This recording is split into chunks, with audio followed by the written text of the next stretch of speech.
Entre enjeux et défis, une succession d'événements. Une halte sur un fait, une actualité. L'événement qui aura marqué la semaine. L'événement du Sahel. Un rendez-vous hebdomadaire destiné à décortiquer, analyser et commenter l'actualité phare du Sahel. Présenté par Zine Chafaoui.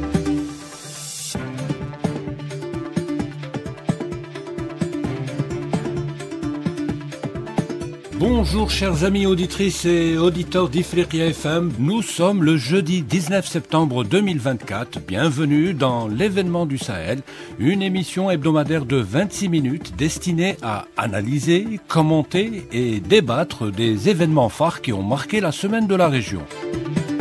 Le numéro d'aujourd'hui est consacré à la présidentielle en Tunisie, une présidentielle prévue de se tenir le 6 octobre prochain. Le numéro d'aujourd'hui est intitulé « Les enjeux d'une présidentielle ». Pour en parler, il y a avec nous Mokrane Touarabi, journaliste politique et consultant de l'émission. Il y a également avec nous, en direct depuis Tunis, Mourad Slami, journaliste et fin connaisseur de la vie politique tunisienne. Bonjour messieurs, bonjour à vous, bonjour Mokrane. Bonjour monsieur Chafaoui, bonjour à Mourad Slami, notre confrère de Tunis. Bonjour monsieur Mourad Slami, c'est toujours un plaisir que nous vous avons avec nous sur les ondes d'Ifriqiya FM. Bonjour tout le monde, un salut de Tunis, bonjour à tous nos auditeurs.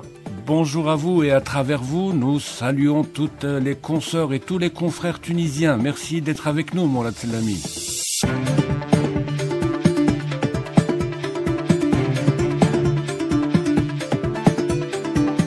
Entre enjeux et défis, une succession d'événements. Une halte sur un fait, une actualité. L'événement qui aura marqué la semaine.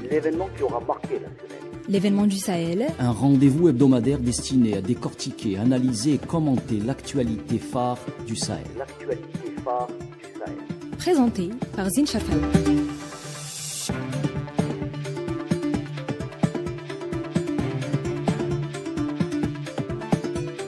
Alors messieurs, l'élection présidentielle tunisienne est prévue de se tenir le 6 octobre prochain. La campagne électorale a débuté ce samedi 14 septembre 2024 et doit durer 21 jours. Il s'agit de la première élection du genre depuis la promulgation de la Constitution de 2022.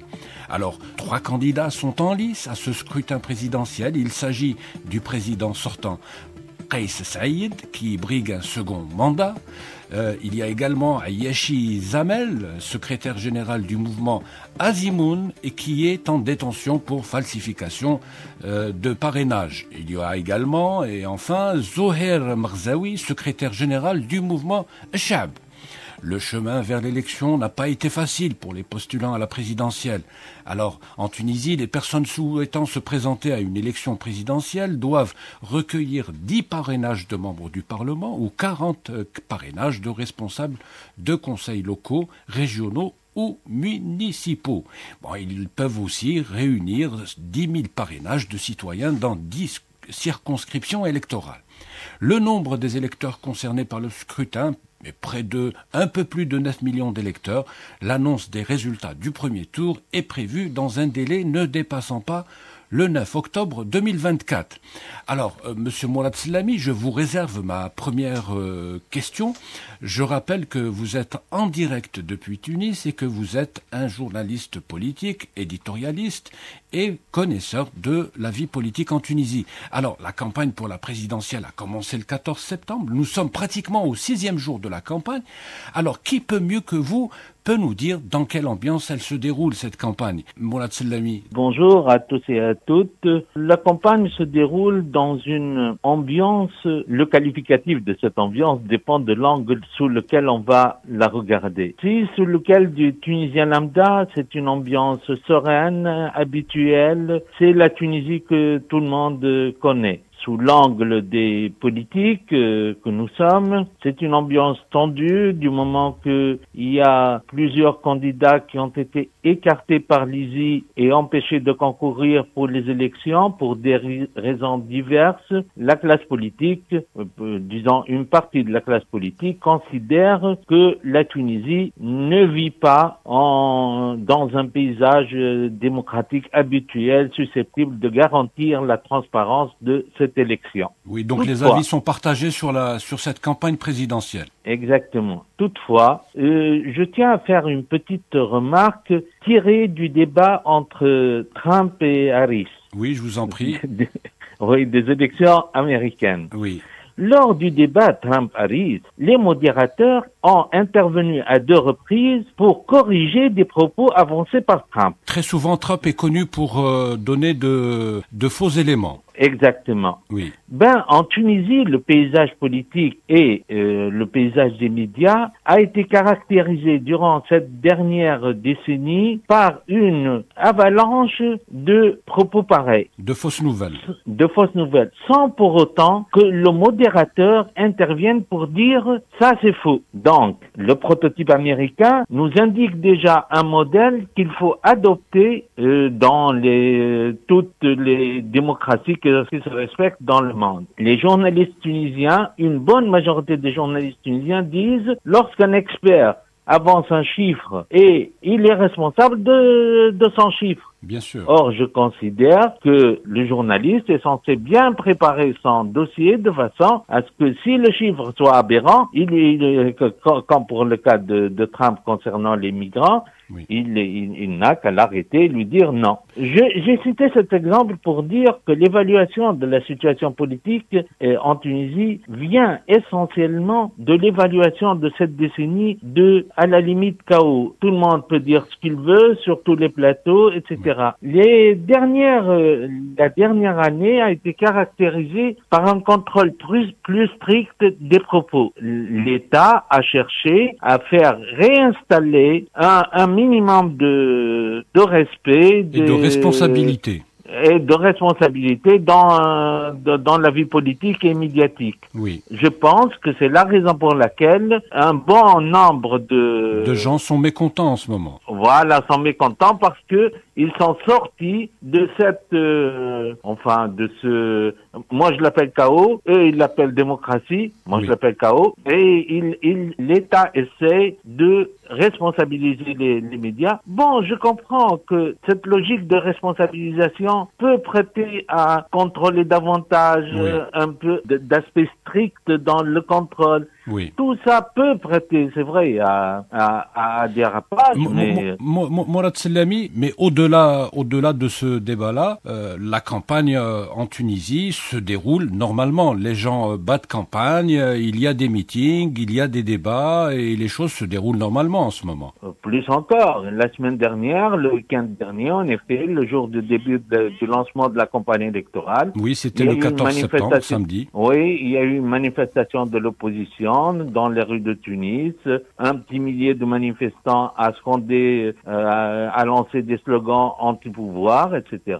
Et tout s'est passé dans le calme. Donc la manifestation n'a pas été empêchée et en même temps, vous avez les candidats à la présidentielle qui ont battu campagne, qui ont mené leur campagne normalement. Exactement, tout le monde bat campagne comme il se voit. Bon, il est vrai qu'Aïch Zamel est emprisonné pour des histoires de parrainage, oui, mais Marzaoui fait sa campagne comme il veut, tout comme le président Saïd. Voilà. Donc, alors une question de journaliste juste avant de céder un petit peu la parole à notre confrère et ami Mourad Touarabi. Quels sont les principaux thèmes de cette campagne? Les principaux thèmes découle finalement de la situation en Tunisie. Oui. C'est-à-dire les principaux thèmes sont le chômage, la cherté de la vie. Le pouvoir d'achat, j'imagine. Oui, le pouvoir d'achat, le chômage, le développement économique, puisque la Tunisie a frôlé le 1% en matière de taux de croissance durant on va en parler tout à l'heure de la situation économique en Tunisie, Mourad Sellami. On va y revenir.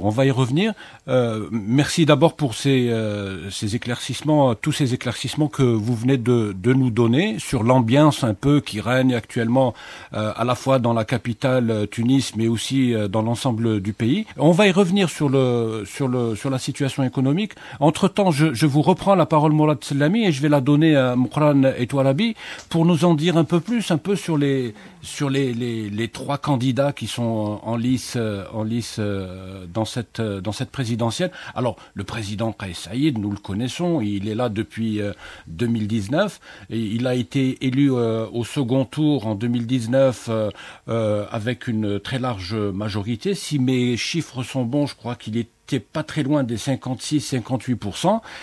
Mais que peut-on dire des autres candidats, Moukhran Touarabi? Nous les connaissons quand même un peu moins. Nous les connaissons un peu moins, comme aussi Kais Saïed était très peu connu lorsqu'il s'est porté candidat en 2019. En 2019, bon, c'est des chefs de partis politiques. Nous avons déjà Ayachi Zamel. Ayachi Zamel, oui, qui est actuellement en détention. On est en train de revivre une séquence qu'on a déjà vécue en 2019 avec le candidat Karoui qui a fait campagne de prison. Et qui était l'adversaire de Kais Saïed en 2019. Ils ont joué la finale. Tout à fait. Voilà, donc, et vous avez un autre candidat qui est en train de mener campagne en toute liberté, donc à l'extérieur. C'est Zohair Marzaoui. Zohair Marzaoui. Les deux sont globalement connus en Tunisie, mais je dirais que c'est pas des gros calibres. Oui. Dans la vie politique tunisienne. Zohair Marzaoui, si mes connaissances, si mes éléments sont bons, est syndicaliste, Moukhran Touarabi. Un cadre de l'UGTT. Un cadre de l'UGTT, mais jusqu'à maintenant, on ne sait pas si l'UGTT serait derrière lui ou pas. Voilà, donc globalement, on a une élection assez particulière avec quand même 3 candidats uniquement. Oui. Contrairement à la précédente élection. D'habitude, il y en a plus. Il y en a plus. Du moins, la dernière élection, il y a eu quand même, si ma mémoire est bonne, 5 candidats et 2 au second tour. Bien évidemment, c'était Kais Saïed et Karoui. Cette fois-ci, l'élection se limite à 3 candidats. Bon, les explications données par Lizy par rapport aux dossiers qui n'ont pas été retenus sont là. Il y a eu le tribunal administratif qui a statué sur 3 candidatures qui a demandé à ce qu'elles soient réintégrées, mais elles ne l'ont pas été. Elles n'ont pas été. Bon, c'est un peu aussi, c'était un peu trop tard parce que la campagne a déjà commencé. Donc aujourd'hui, nous avons une élection en Tunisie qui est donc composée de 3 candidats et la campagne a déjà commencé. Bon, ce qui n'est pas un grand handicap quand on va aux États-Unis, il n'y a que 2 candidats à l'élection. Tout à fait, c'est ce que j'allais dire. Où il n'y a pas beaucoup de candidats à une élection présidentielle. Oui, tout à fait. C'est vrai que parfois on a une inflation de candidatures, même dans des démocraties assez connues comme en France, on l'a vu lors de la dernière présidentielle, mais il y a d'autres démocraties qui se contentent de 2 candidats depuis des décennies, voire des siècles, comme le cas aux États-Unis d'Amérique. Très bien, Moukhran Touarabi, merci beaucoup pour cet éclairage. Je rappelle qu'en Tunisie, au départ, il y avait une vingtaine de candidats à la candidature. À la candidature, oui. Et au final, on se retrouve uniquement avec 3 candidats. Il y en a 3 autres qui auraient pu participer à cette présidentielle, mais Lizy a dit non. Bon, après il y a un dilemme, il y a un débat actuellement en Tunisie, il y a surtout un rapport de force entre Lizy, qui est l'instance qui est censée gérer les élections, et le tribunal administratif. Donc, alors, vous avez le tribunal administratif qui dit oui, ces candidats peuvent participer à cette élection, et Lizy qui dit non. Et donc, en ce moment, ils n'y sont pas. Donc, on se retrouve au final. Après, c'est une autorité indépendante, souveraine dans sa décision. Oui, chacune des 2 institutions dit que le dernier mot doit me revenir. Et apparemment, apparemment c'est l'ISI qui a gagné. Oui, tout à fait. Voilà, alors, Mourad Sellami, vous êtes toujours avec nous depuis Tunis? Oui, bien sûr. Très bien, alors vous êtes sur place, donc vous connaissez beaucoup mieux que nous la situation en Tunisie. Vous êtes un vieux routier de la presse tunisienne. Alors que pouvez-vous nous dire sur les trois candidats en lice? Alors Kais Saïed, on vient d'en parler, il est connu. Maintenant, je ne pense pas qu'il y ait beaucoup de choses à rajouter sur Kais Saïed, mais par contre, Zoher Marzaoui et nos Zamel Ayachi sont beaucoup moins connus. Qui sont-ils, Mourad Sellami? Concernant Ayachi Zamel, c'est un mec qui a été député, qui a appartenu à Nida Tounes et Tahia Tounes, qui était dans les rouages de Youssef Cheikh dans le parti de Béji. Donc, c'est un homme d'affaires. Oui. C'est pas vraiment un poids lourd, Oui, mais oui. c'est quelqu'un qui est connu dans les sphères politiques tunisiennes. Mais il lui sera difficile de battre campagne du moment qu'il est, il est derrière les barreaux. Oui, je sais, j'en conviens, mais Nabil Karoui a aussi fait campagne derrière les barreaux. Il est passé en deuxième tour. Donc, lors de son premier tour, oui, aux élections de 2019, Nabil Karoui était derrière les barreaux. Il a été libéré juste le soir même de sa libération, le soir même de sa déclaration comme second au premier tour des élections de 2019. Exactement. Bon, c'est vrai que ceci n'empêche que il est vrai que lorsque quelqu'un est emprisonné, il ne peut pas agir de la même manière que lorsqu'il est libéré. D'une certaine manière, être en prison, c'est aussi de la publicité. Oui, exactement. Donc, et je crois savoir que l'ISI a autorisé la direction de campagne de Zamel à mener campagne. À mener campagne, en effet. J'ai assisté à un meeting près de ses représentants. Oui, de ses représentants. Oui. Concernant Marzaoui, c'est un vieux routier du militantisme syndical, mais aussi de la politique. C'est un nationaliste arabe. Oui. Et il est connu dans les sphères syndicales et politiques de l'opposition en Tunisie depuis des décennies. C'est un visage connu, mais d'ailleurs, son parti dispose d'une vingtaine de députés au Parlement. Donc, c'est pas quelqu'un de méconnu. Oui. Reste encore, est-ce qu'il a le potentiel nécessaire et populaire pour être un président de la République ou pas? C'est à lui de le prouver. Oui. Ouais. Donc, est-ce qu'il peut faire le poids devant l'actuel président Kais Saïed ou pas? Là encore, ça me semble certes une première impression que ce n'est pas le même poids, mais n'empêche, ce qui reste cette quinzaine de jours va permettre à Marzaoui de faire ce qu'il peut. Concernant le président Saïed, et revenant à au principal candidat à mon avis, oui, au favori. Pour le président Saïed, le premier mandat était un mandat mais justement, on va revenir justement sur le bilan de Saïed. Mais avant cela, Mourad Sellami, alors juste pour finir avec le dernier candidat dont vous avez parlé, Zoher Marzaoui, la question est de savoir est-ce qu'il sera soutenu par l'UJTT, parce que c'est un cadre de l'Union générale des travailleurs tunisiens, donc c'est un syndicaliste. Il est du même bord politique que Kais Saïed, c'est un nationaliste arabe. Donc je suppose qu'il va chasser sur les terres de Kais Saïed.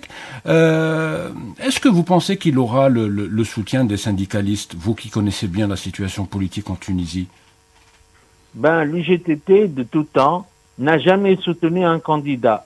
L'UGTT a toujours laissé main libre à ses adhérents de voter pour quelque bord qu'ils veulent. Pour la bonne raison que les adhérents de l'UGTT sont de bords divers. Il y a dans le temps, il y avait des destouriens, des communistes, des nationalistes arabes, des islamistes, etc. Aujourd'hui encore, c'est toujours les mêmes. Il y a plein de classes Il y a plein de courants idéologiques politique. Dans l'UGTT. Oui, dans le courant idéologique qui se côtoient dans le mouvement syndical, mais qui sont concurrents dans la chose politique. Quoi. Donc c'est pour éviter l'éclatement de l'UGTT que la centrale syndicale tunisienne ne soutient pas officiellement un candidat. Exactement.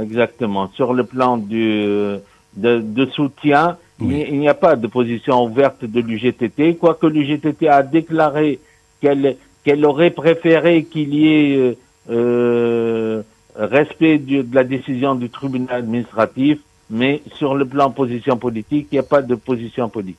Très bien. Alors, Mourad Selami, je profite de votre présence sur les ondes d'Ifriqiya FM. Ce n'est pas tous les jours que nous avons un expert tunisien avec nous, surtout pour parler d'une présidentielle tunisienne, donc c'est un double avantage. Mourad Selami, selon vous, quels sont les enjeux de ce scrutin? Essentiellement, bon, on présume, je dis bien on présume que Kais Saïed, vu son expérience, etc., vu son poids, il a un peu plus de poids que les candidats réunis, encore que nous ne sommes pas à l'abri d'une surprise, mais bon, les pronostics donnent Kais Saïed nettement avantagé. Donc il est fort possible qu'il rempile pour un second mandat, mais au-delà de ces prévisions, de ces pronostics qui peuvent être déjoués, on ne le sait pas, quel est le principal enjeu de ce scrutin, Mourad Selami? Le principal enjeu de ce scrutin, c'est le taux de participation, à mon avis. D'accord. Parce que en dissectant les candidatures, bien sûr, il s'affirme, il apparaît clairement que Kais Saïed part favori. Oui. Toutefois, dans les élections locales et les élections parlementaires de 2022 et les élections locales qui se sont passées dernièrement, fin 2023 et début 2024, le taux de participation a été autour de 10 à 11%. Ce qui était très faible. Oui, il y avait un petit million de participants parce que sur la question du taux, il y a un autre problème sur le taux, il est par rapport à une base de 9 millions.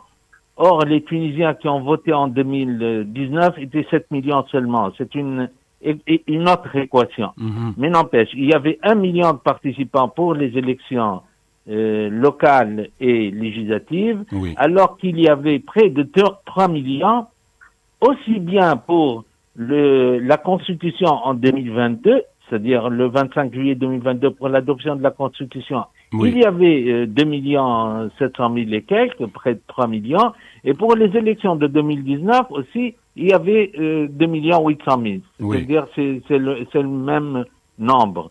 Je crois que pour l'élection présidentielle de 2019, durant le deuxième tour, il y a eu quand même plus de 3 millions de voix exprimées, Mourad Selami. Un peu plus, voilà. C'est juste un peu plus. Donc l'ordre c'est 3 millions. Oui.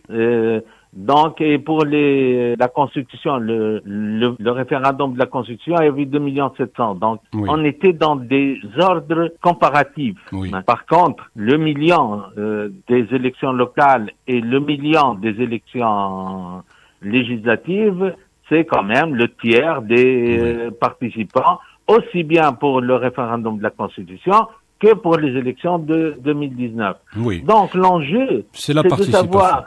Oui, si le taux de participation sera suffisant pour dire que, d'accord, les citoyens ont remis leur sort, entre guillemets, aux mains de Kais Saïed depuis 2022 et ils le laissent faire comme ils ont confiance en lui pour faire du bien au pays. Voilà. Donc l'enjeu est de savoir si ces Tunisiens vont revenir pour réaffirmer leur soutien à Saïed.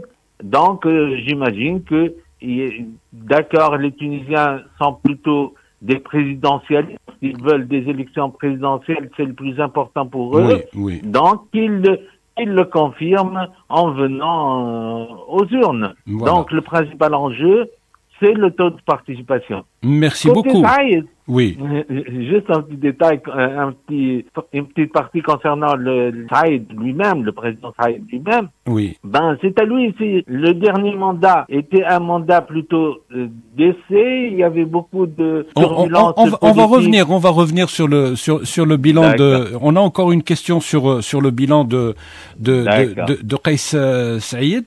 Donc, vous venez de le dire. L'enjeu de cette élection, c'est essentiellement la participation. Il faut juste rappeler que Kais Saïd, en 2019, il était extrêmement populaire. Même en 2022, 2023, il l'est resté malgré les difficultés économiques de la Tunisie. Il a hérité d'un pays en crise dont les institutions étaient bloquées. Kais Saïd, en 2019, il était inconnu du grand public, mais il a porter les espoirs déçus de la jeunesse tunisienne, les espoirs déçus de la révolution de 2011.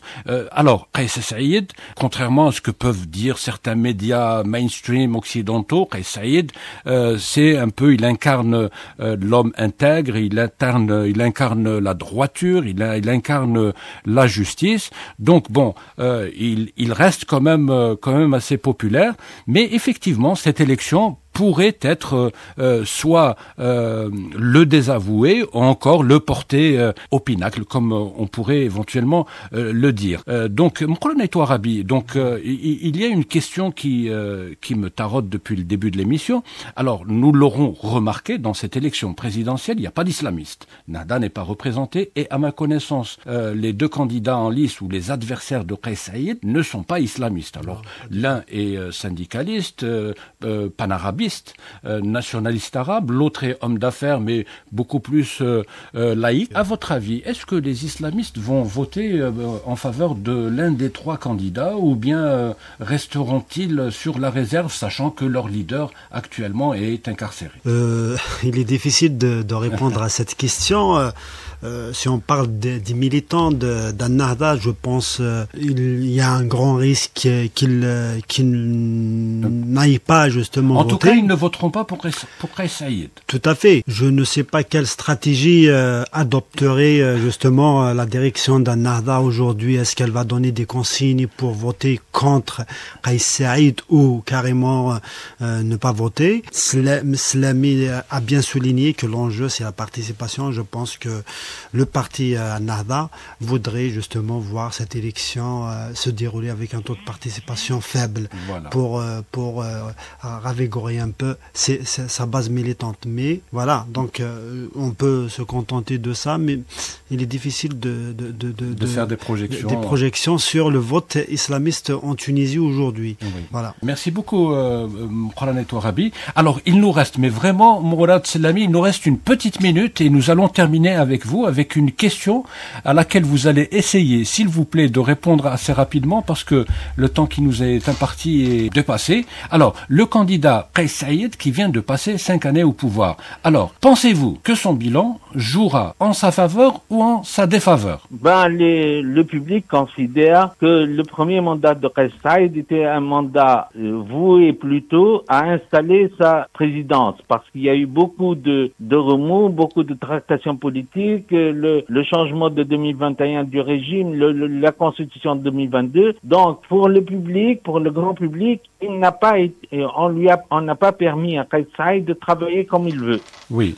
Donc, c'est pour la raison pour laquelle Kais Saïd préserve sa popularité, oui, mais il est appelé en ce moment, lors du prochain mandat à faire preuve, il a tous les pouvoirs. C'est à lui maintenant de répondre aux vœux de la population. C'est le mandat de la confirmation. C'est le mandat de la confirmation. Une dernière remarque concernant Très vite, s'il vous plaît. Oui, l'électorat d'Ennahda.